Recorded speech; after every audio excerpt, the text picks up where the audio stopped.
Good evening, I'm Maham Tawa with the news-making headlines around the world.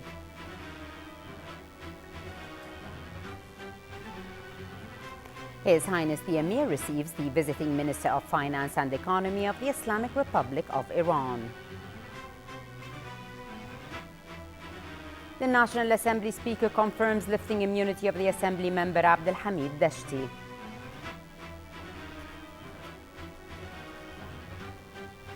The Council of Ministers strongly denounces the terrorist attack on a border patrol in northern Saudi Arabia and hails the Saudi forces' competency and preparedness. And at least 24 IS militants are killed by Kurdish forces in the northern Syrian border town of Kobani.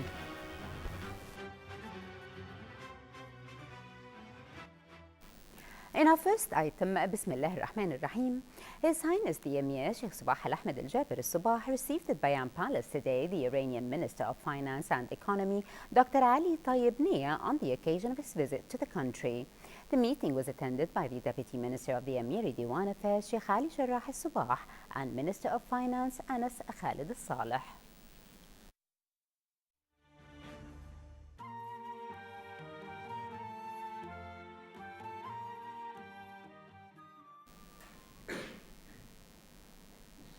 The National Assembly Speaker Marzouk Ali Al-Ghanim confirmed today lifting immunity of the National Assembly member Abdul Hamid Dashti following the controversy raised concerning voting for community lifting in the House previous session. Mr. Al-Ghanim said after seeking legal and constitutional opinions and verification of what had happened in the previous session, which he did not attend, it became clear that the right decision of the National Assembly was to lift immunity of Mr. Dashti. The Council of Ministers met in a weekly session at the Sif Palace this evening under the chairmanship of His Highness Sheikh Jabir Mbarak Al-Hamad Al-Subah, the Prime Minister, and took note of two messages addressed to His Highness the Prime Minister from the German Chancellor Angela Merkel and the Prime Minister of Finland Alexander Stubb. The two messages focused on cooperation with the State of Kuwait in various areas. The Minister of State for Cabinet Affairs, Sheikh Abdullah Al-Mbarak Al-Subah, said His Highness the Prime Minister briefed the meeting on the outcome of the official visit paid to Kuwait by His Excellency President Abdel Fattah al-Sisi of the Arab Republic of Egypt and his talks with His Highness the Emir and His Highness the Crown Prince, which were motivated by the brotherly relations between the two countries. The talks also covered ways of fostering cooperation between the two countries in various domains and in the manner that serves best interests of both people and the Arab nation at large. Mohammed Abdullah Al-Mbarak Al-Subah said the Council of Ministers emphasized the vitality of Egypt's role in boosting peace, stability and security of the region and highly praised that achievements on the path and progress and prosperity. He added that the Council of Ministers expressed satisfaction at the good results of the visit, which will reflect positively on the two countries' cooperation. The Minister of State for Cabinet Affairs went on to say that the Council of Ministers discussed details of the proposed project for a salary system and reviewed defects and flows in the present system, and the main problems caused by the system as wages and salaries are consuming a high percentage of the state budget, which increases by 12% yearly, beside the unjustifiable disparity and differences among salaries of the same jobs. The Council of Ministers commended the efforts made for completing the new project and asked concerned agencies to study the remarks expressed during the meeting.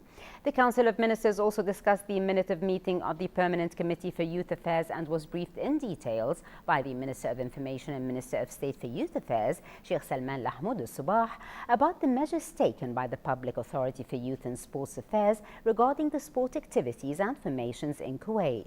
The Council of Ministers approved the Executive Plan for Development of Sport, which was prepared by the Public Authority.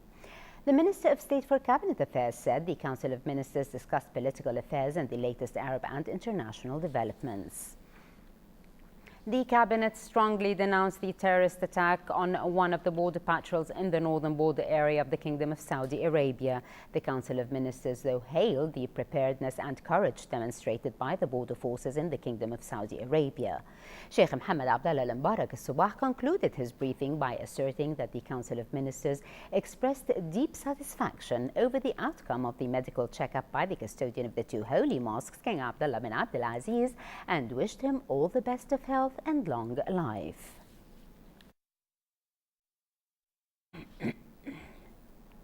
His Highness Sheikh Jabir Mubarak Al Hamad Al Sabah, the Prime Minister, received at Bayan Palace today and in the presence of His Excellency the Minister of Finance Anas Khalid Al Saleh, the Iranian Minister of Economy Affairs and Finance Dr. Ali Tayyib Nia and his accompanying delegation on the occasion of his visit to the country. The meeting was attended by the Undersecretary of Local Affairs at His Highness the Prime Minister's Diwan Sheikh Khalid Mohammed Al Khalid Al Sabah.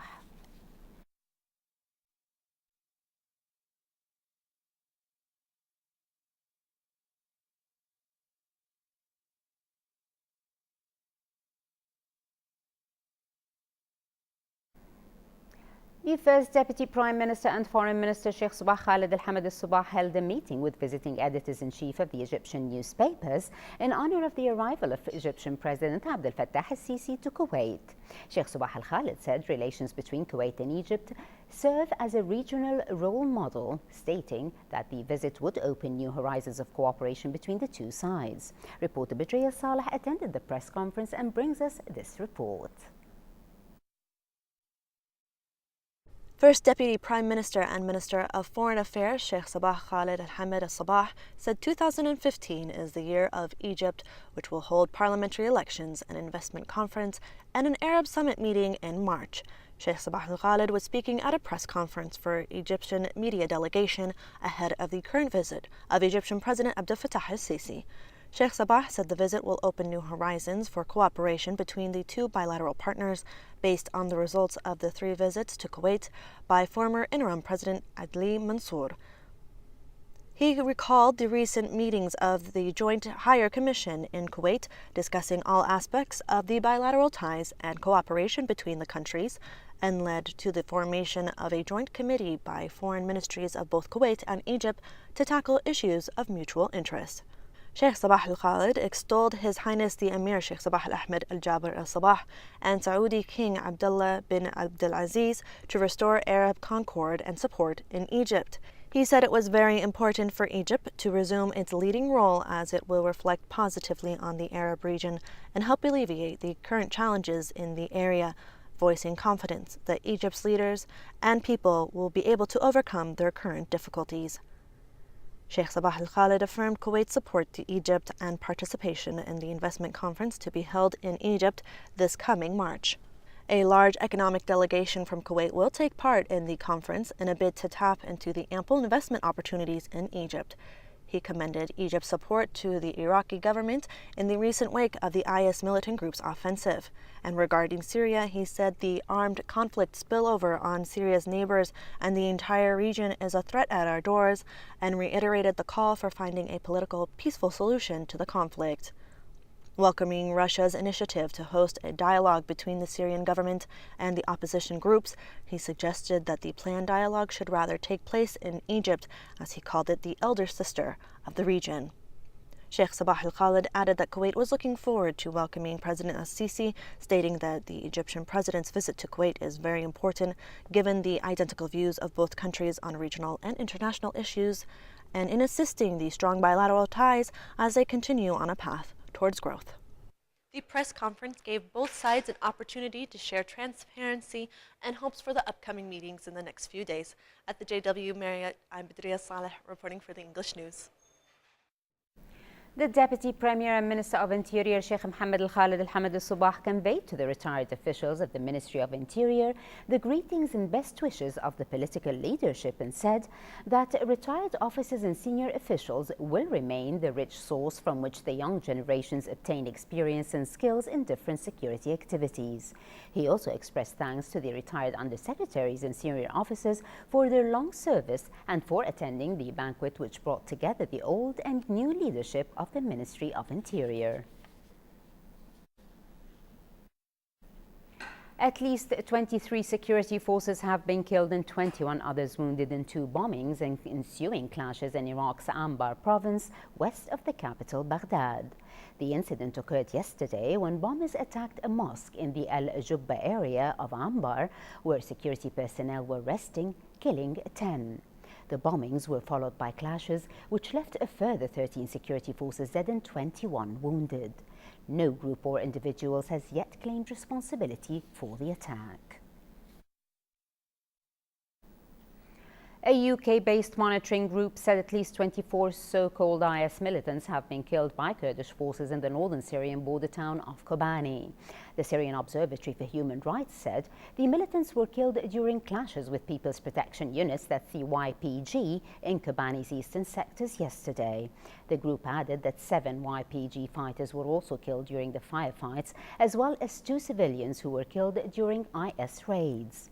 On Monday, the group said Kurdish fighters were in control of 80% of Kobani after recapturing the town's security and government districts. At least 33 people have been killed and 62 others injured by a car bomb blast outside a police academy in Yemen's capital, Sana'a.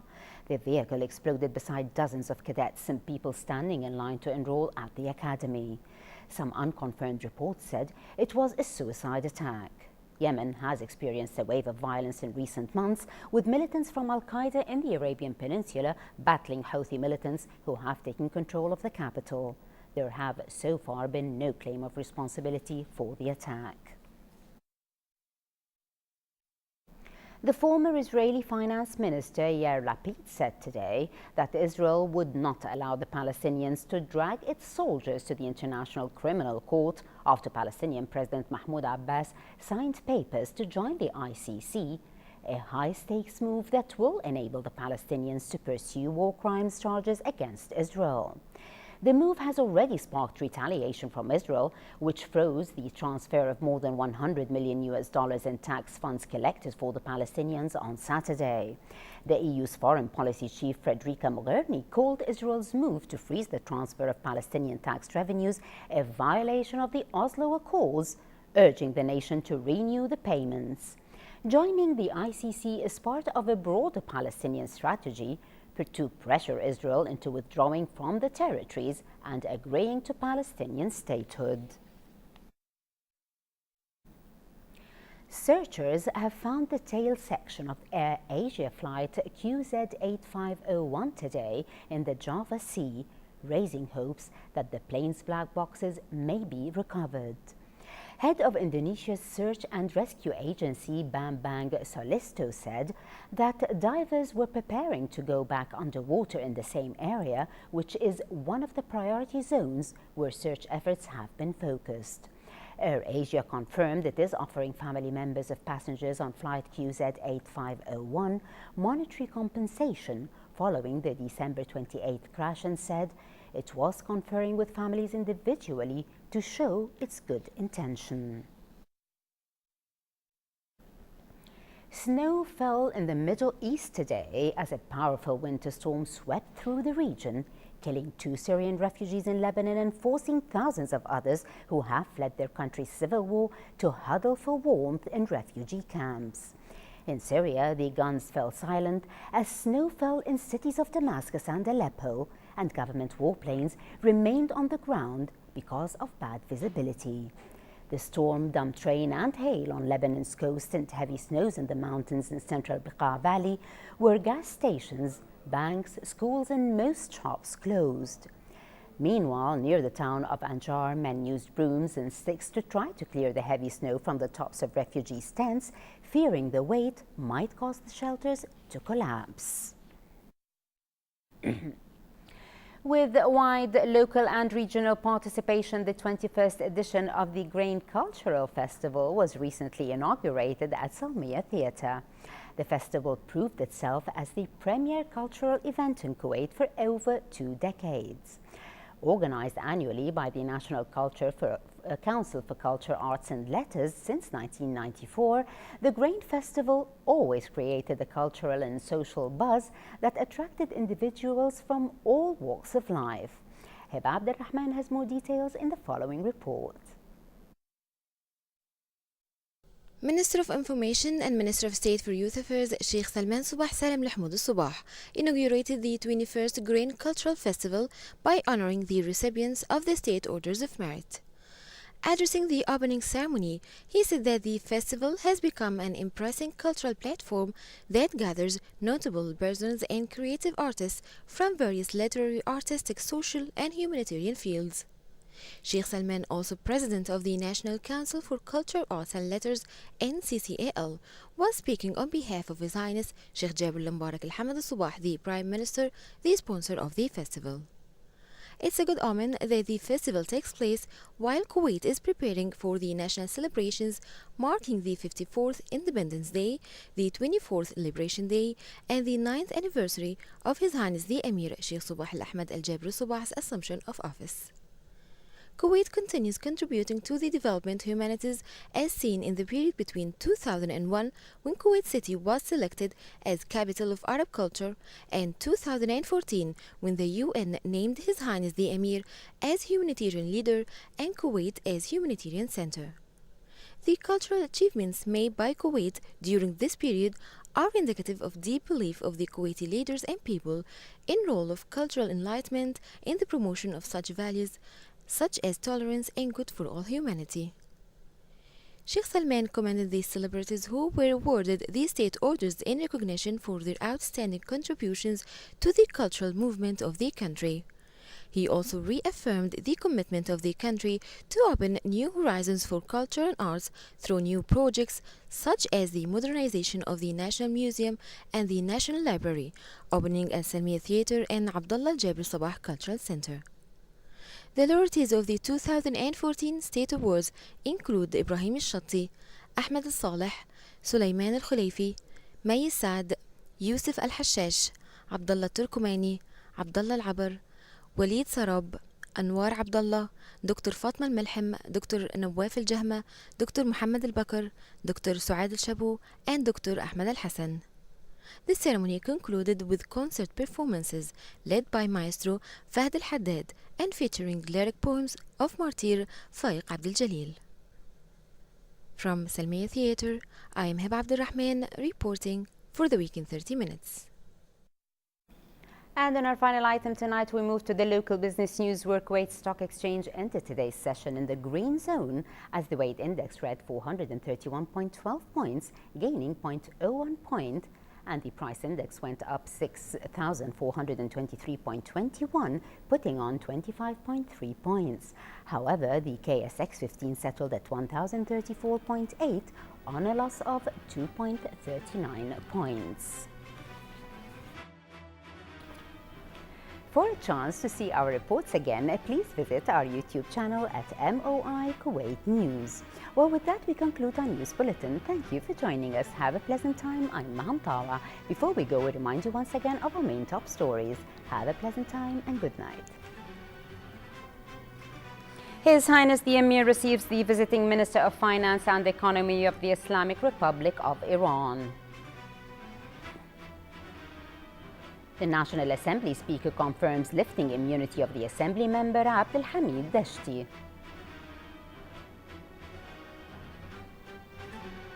The Council of Ministers strongly denounces the terrorist attack on a border patrol in northern Saudi Arabia and hails the Saudi forces' competency and preparedness.